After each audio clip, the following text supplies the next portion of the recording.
In 1985, a Texan bar cost 12 pence and could keep a child quiet for an entire car journey from Birmingham to Blackpool. Cadbury killed it in 2005. Today, that same child, now 45, would pay anything to taste one again. Number 18 on this list was pulled from shelves after a tabloid campaign, but kids who grew up eating it still crave it every single Friday. And number 1 sat in every freezer in Britain for 30 years, and the day it disappeared, a piece of every childhood went with it. These 25 snacks were not luxury items. They were the currency of the playground, the reward after the dentist, the taste of a Saturday spent with 50 pence and freedom. Corner shops stacked them at eye level because they knew. Children do not forget flavor. They forget maths homework and PE kit, but never the snack that defined their summer. Before we begin, subscribe, because this list will unlock memories you did not know you still carried. Let us count them down. Number 25. Burton's Fish and Chips crisps were the crisps that looked nothing like crisps and tasted nothing like fish, yet somehow captured the essence of a Friday night chippy tea in a small foil bag. The biscuit-like pieces came in 2 shapes: fish and chips, dusted with salt and vinegar. Flavoring so sharp it made your eyes water. A bag cost about 15 pence from the school tuck shop, and children would sort the fish from the chips before eating, saving the fish shapes for last because everyone agreed they tasted slightly different. They did not, but childhood rituals do not answer to logic. The texture was unique, somewhere between a cracker and a crisp, crunchy enough to echo through a quiet classroom and get you caught eating during maths. When Burton's reformulated them in the 2000s, making them lighter and less aggressively vinegary, the magic drained away. Burton's produced them from the 1980s onward, and at their peak, they outsold conventional crisps in school canteens across the Midlands. The originals tasted like break time. The new ones tasted like nothing at all. Number 24. Texan bars were marketed as the bar too chewy for wimps, and that was not an exaggeration. Rowntree launched them in 1973, and for over 30 years, this thick slab of chocolate-covered nougat and caramel resisted every attempt to bite through it cleanly. Jaws ached, fillings loosened. Nobody cared, because the flavor, rich toffee with slightly smoky nougat, was worth every dental risk. A Texan cost about 10 pence in 1982, roughly a third of most children's weekly pocket money. And the adverts featured cowboys lassoing cattle, which had nothing to do with chocolate, but everything to do with making 8-year-old boys feel heroic. When Nestle discontinued the Texan in 2005, online petitions gathered thousands of signatures. Facebook groups swelled with adults describing the exact chew, the exact pull of caramel. Some memories live in the jaw as much as the mind. The Texan lives in both. Number 23. Spangles rattled in coat pockets across Britain through the 1950s, the 60s, and the 70s. Square-boiled sweets wrapped in waxed paper came in flavors no modern confectioner would attempt. Old English spangles offered butterscotch, pear drop, and licorice in one tube. A tube cost about 4 pence in 1965, and choosing a flavor was a serious negotiation between siblings. The wrappers littered cinema floors and bus seats for 3 decades. Mars introduced them in 1948, and they became the default sweet of the post-war child, sold in every corner shop, every tobacconist, and every cinema foyer in the country. When Mars discontinued Spangles in 1984, an entire generation lost its pocket sweet. Brief revivals in 1995 failed because nostalgia cannot be repackaged. The originals tasted like Saturday morning, like the back seat of a Ford Cortina on the way to Nan's house. The reissues tasted like marketing. Number 22. Cabana bars combined coconut, caramel, glace cherries, and milk chocolate into something so texturally chaotic it should not have worked. But it did. Cadbury launched Cabana in 1983, and those cherries were the key. Small, sticky, and sweet, they interrupted every bite with a burst that cut through the caramel. A Cabana cost about 20 pence in 1988, and the wrapper, bright yellow with palm trees, promised a holiday your parents could not afford. Children on caravan breaks in Ril ate them on rainy beaches, pretending they were somewhere warm. Cadbury discontinued Cabana in 1993, and it slipped away without protest. Those who remember it describe it with strange detail. The exact chew, the way coconut stuck to teeth. The cherries were always slightly too sweet. That level of detail, 30 years on, tells you everything about what that bar meant. Number 21st. Pacers were the spearmint chew that outsold every other sweet in the playground for nearly 2 decades. Mars launched them in 1976, green and white striped chews in a long stick you could tear off and trade. 2 Pacers equaled 1 Wham bar. 3 Pacers bought you first pick at football stickers. The flavor was aggressive spearmint, not the polite kind in chewing gum, but a full-force blast that cleared sinuses. When Mars eventually killed the brand, adults who grew up peeling those green wrappers during double geography never stopped searching for that exact hit. No modern mint comes close. Number 20. Fry's 5 centers hid 5 different fondant flavors inside a single bar of dark chocolate. Lime, strawberry, vanilla, coffee, and orange sat in 5 neat compartments, each a different color, each a tiny surprise. The ritual was always the same. Bite one end, inspect the color. Guess the flavor before it hit your tongue. Some children ate left to right. Others went for coffee first to get it out of the way.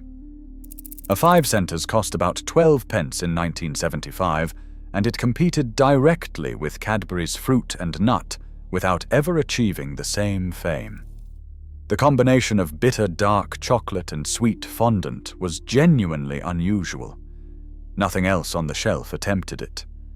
Fry's discontinued 5 centers in 1992, and the bar has since become one of the most requested comebacks in British confectionery history. Fry's chocolate cream survives, but it carries only 1 flavor. 5 centers offered 5 small adventures in a single wrapper, and nothing has replaced that experience. First pattern break. Here is where things take a turn.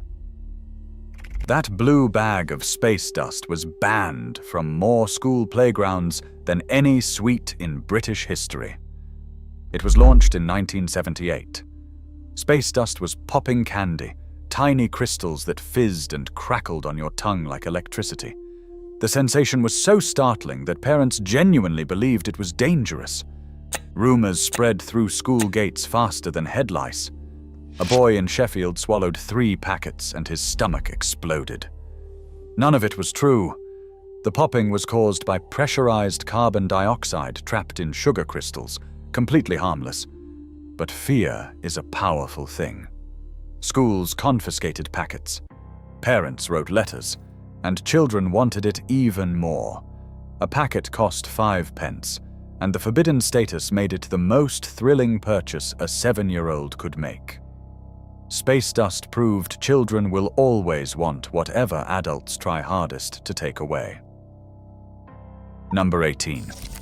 Turkey Twizzlers were the processed spiral of turkey meat that became the most controversial school dinner item in British history. Bernard Matthews launched them in the mid-1990s, and by 2004 they were a canteen staple, cheap to produce and beloved by every child who preferred fun-shaped food over a proper meal. Then Jamie Oliver arrived. His 2005 campaign exposed the ingredients, mechanically recovered meat and fat content that would make a nutritionist weep. Turkey Twizzlers were pulled from menus and eventually from shelves entirely. Bernard Matthews relaunched a healthier version in 2020, but it was not the same. The originals were salty, greasy, and unapologetically processed. They tasted like the canteen, like Friday, like the last lesson before the weekend. No reformulation can replicate that. Number 17. Pyramint was the After Eight's cooler, younger sibling, a solid pyramid of dark chocolate filled with soft peppermint fondant that Rowntree launched in 1983. The shape was the thing. Flat chocolate rectangles were for grown-ups at dinner parties. A three-dimensional pyramid was for people who wanted to feel like they were eating architecture. The mint fondant was thicker than After Eight's, more assertive, and the chocolate casing cracked satisfyingly when you bit through the point. At about 25 pence in 1985, Pyramint sat in the impulse buy zone at newsagents, too cheap to feel guilty about, too unusual to ignore. Nestle killed it in the early 1990s, another casualty of the great confectionery consolidation that saw dozens of beloved bars vanish in a single decade. Those who remember it describe the mint with almost religious intensity. Cold, clean, not too sweet. You worked your way down from the point, savoring every layer, and when it was gone, you turned the wrapper inside out to lick the chocolate residue. That is not casual eating. That is devotion. Number 16. Bar 6 was the wafer bar that could not compete with Kit Kat, and did not care. Cadbury released it in the 1970s, 6 thin layers of wafer sandwiched with hazelnut cream and coated in milk chocolate, a continental-style treat that felt slightly exotic on a shelf, dominated by penguin biscuits and blue riband. The texture was lighter than Kit Kat, more delicate, the hazelnut flavor giving it a sophistication that children did not understand but adults appreciated. A bar 6 cost about 15 pence in 1980, and it occupied a strange middle ground, too posh for children, too cheap for a box of chocolates. Office workers bought them with afternoon tea.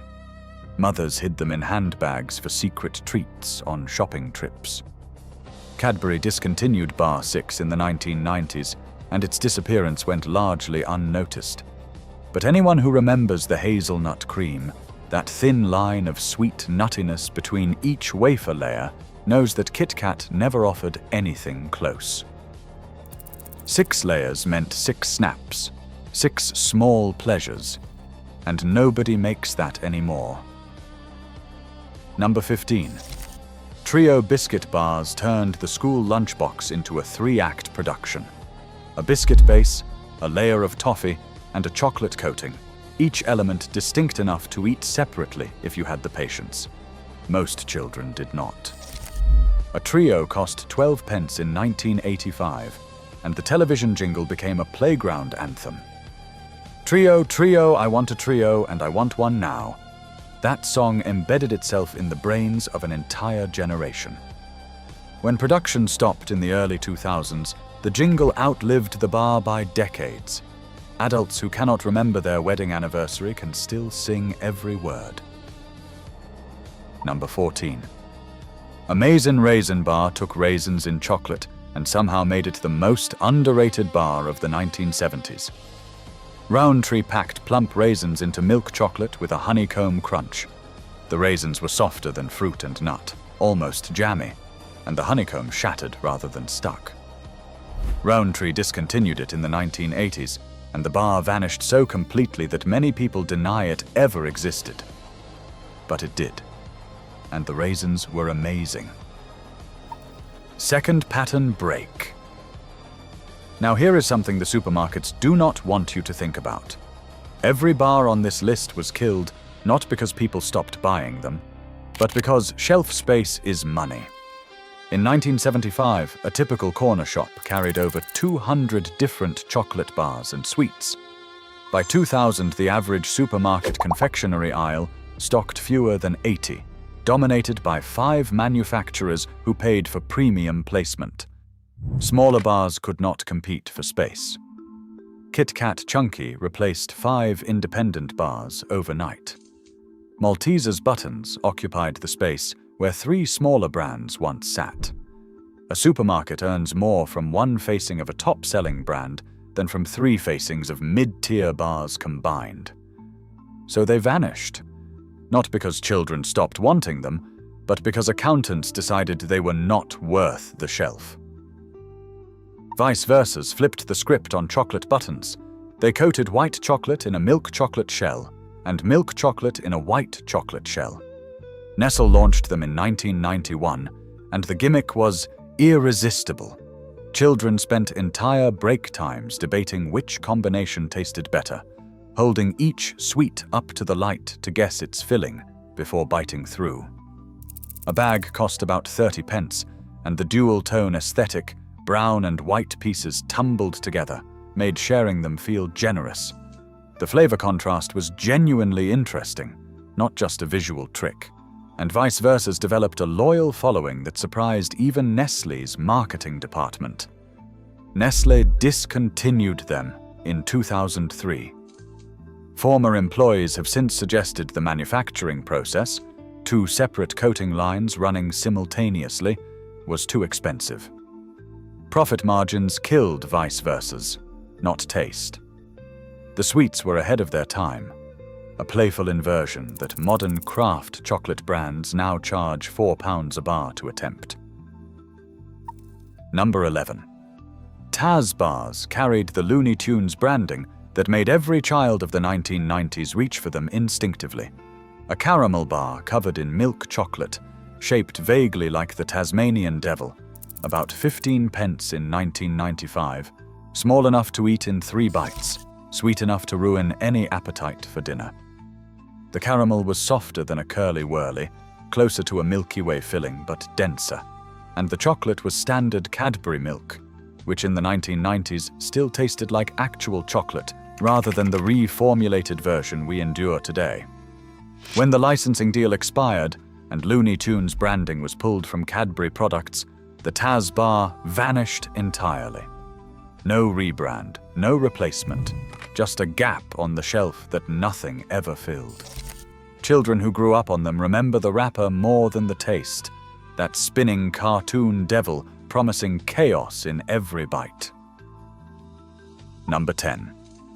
Campino sweets arrived from Germany in the 1990s and briefly conquered every handbag, glove box, and school blazer pocket in Britain. They were strawberry and cream boiled sweets with a swirled pink and white appearance. The flavor split cleanly between sharp strawberry and smooth cream. A bag cost about 40 pence, and for 5 years Campino was the sweet that everyone's mum had. Offered in the car, passed around at church, pressed into small hands before long walks. Stork withdrew them from Britain in the early 2000s. People still miss them, but what they actually miss is the taste of being looked after. Strawberry and cream, your mum's car, Sunday afternoon. That is what Campino meant. Number 9. Secret bars lived up to their name by being so quietly excellent that most people forgot to mourn them. Nestlé launched Secret in 1985, a rippled milk chocolate bar with a light, mousse-like center that melted before you could properly chew it. The texture was unlike anything else on the market, airy and fragile, closer to a chocolate truffle than a standard bar. At about 20 pence in 1988, Secret was marketed at women, which in confectionery terms meant elegant adverts and a slimmer bar shape. But children discovered it quickly.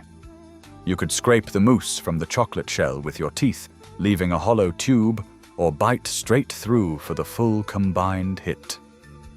Nestlé killed Secret in the mid-1990s, and in 3 decades since, no British bar has attempted that exact mousse to chocolate ratio. Aero comes close in concept but not execution. Secret was softer, richer, and quieter about its brilliance. Some snacks shout. Secret whispered, and you leaned in. Number 8. Sherbet fountain, the proper one with the licorice straw, taught every British child how to eat something the wrong way and enjoy it more. Barrett's filled a yellow cardboard tube with fizzy sherbet and plugged it with a licorice stick. The intended method was to dip the licorice and lick. The actual method was to tear the bottom off, pour sherbet directly into your mouth, choke on the fizz, and turn your school jumper white. When Barrett's replaced the licorice with a plastic straw, that single change killed the experience. The licorice was not just a tool. It was a flavor counterpoint, bitter and chewy against the sweet fizz. The original taught children that mess was part of pleasure, that the best things left evidence on your shirt. Number 7. Opal fruits were Starburst before Starburst existed, and the name change in 1998 remains one of the most resented corporate decisions in British confectionery history. Mars launched Opal fruits in 1960, and for nearly 4 decades the chews, individually wrapped in twisted waxed paper inside a bright yellow packet, were the default fruity sweet of the British childhood. Lime, orange, strawberry and lemon. Made to make your mouth water, the advert promised. And it was true. The flavors were simple and vivid, each one a small burst of artificial fruit so intense it made actual oranges taste disappointing. A packet cost about 15 pence in 1980, and the wrappers littered every playground, bus shelter and cinema floor in the country. When Mars rebranded to Starburst for global consistency, Britain reacted as though personally insulted. The sweets were identical. The taste was the same. But the name was wrong. And in matters of childhood, names are everything. People still call them opal fruits.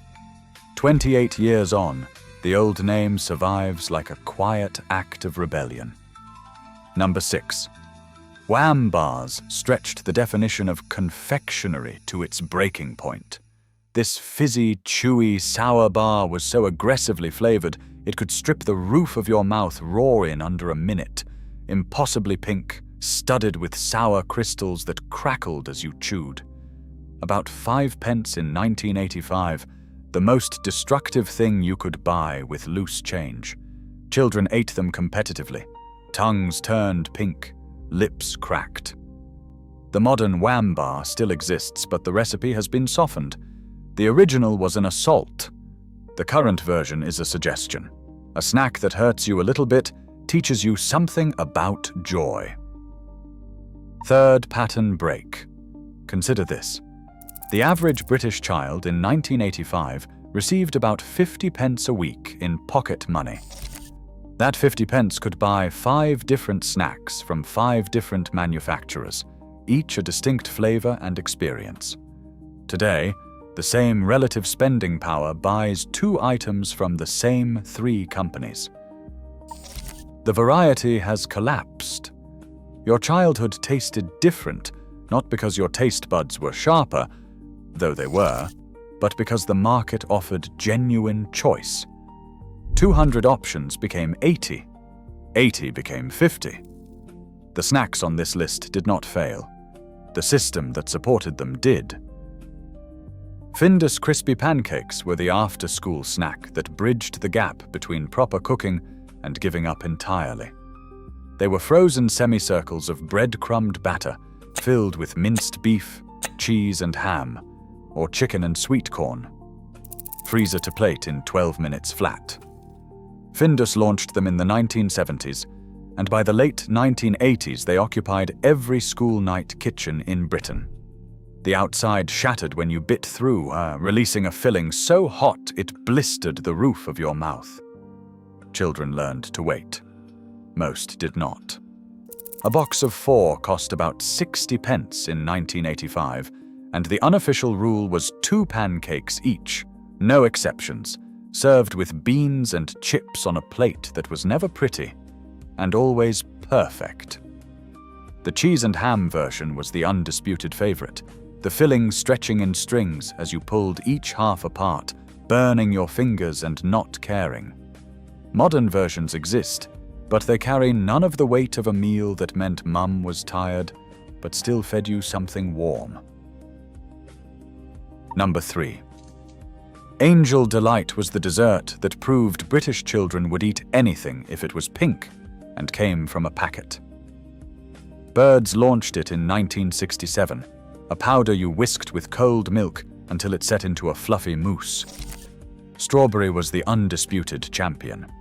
A packet cost about 10 pence and served 4, though most families let children eat it from the mixing bowl with a spoon. The texture was extraordinary, lighter than custard, thicker than cream.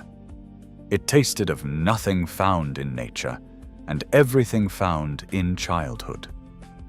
Angel Delight still exists today, but adults who try it again report the taste is exactly as they remember.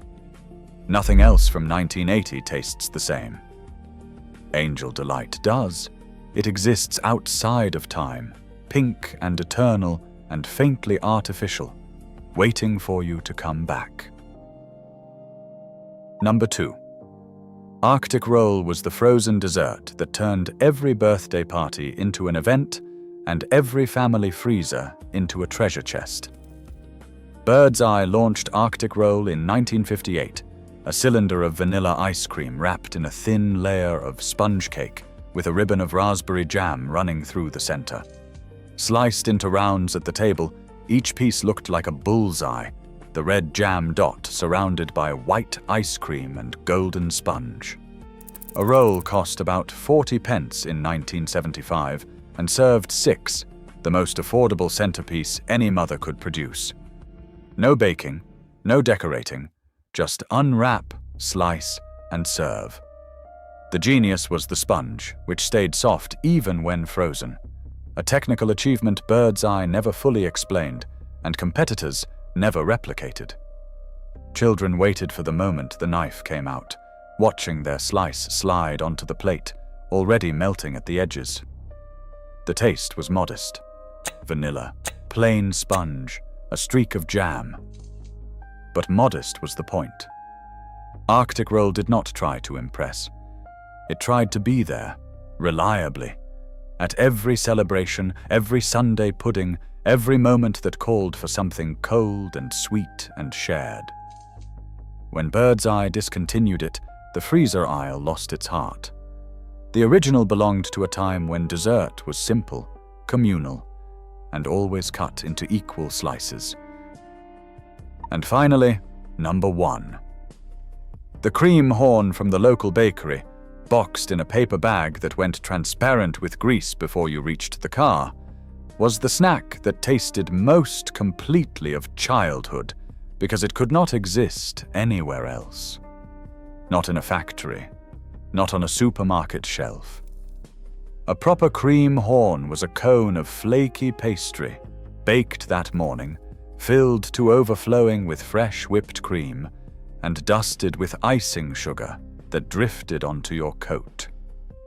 The bakery made them at 5 in the morning. By 3 in the afternoon, they were gone. A cream horn cost about 15 pence in 1980, and buying one meant walking to the high street, standing in a queue, and watching the baker's hands lift the horn from the tray with a square of tissue paper. The first bite sent a crack through the pastry, and a wave of cream across your chin. There was no dignified way to eat one. By the late 1990s, independent bakeries that made cream horns were closing at nearly 1,000 a year. Supermarkets offered their own versions, but the pastry was dense, the cream was synthetic, and eating one in a car park was not the same as eating one on a high street that smelled of fresh bread. The cream horn could not be preserved because it was never about the pastry or the cream. It was about the bakery, the queue, the tissue paper, the walk home. It was about a version of Britain where food was made that morning by someone you recognized. That Britain is mostly gone now, but the cream horn remembers, and so do you. Share which one you remember most in the comments. I want to know whether the Texan bar gets more love than the sherbet fountain, and whether anyone else's mum kept Campinos in the glove box. because these were never just snacks. They were your childhood, wrapped in foil and waxed paper, and you deserved to remember them.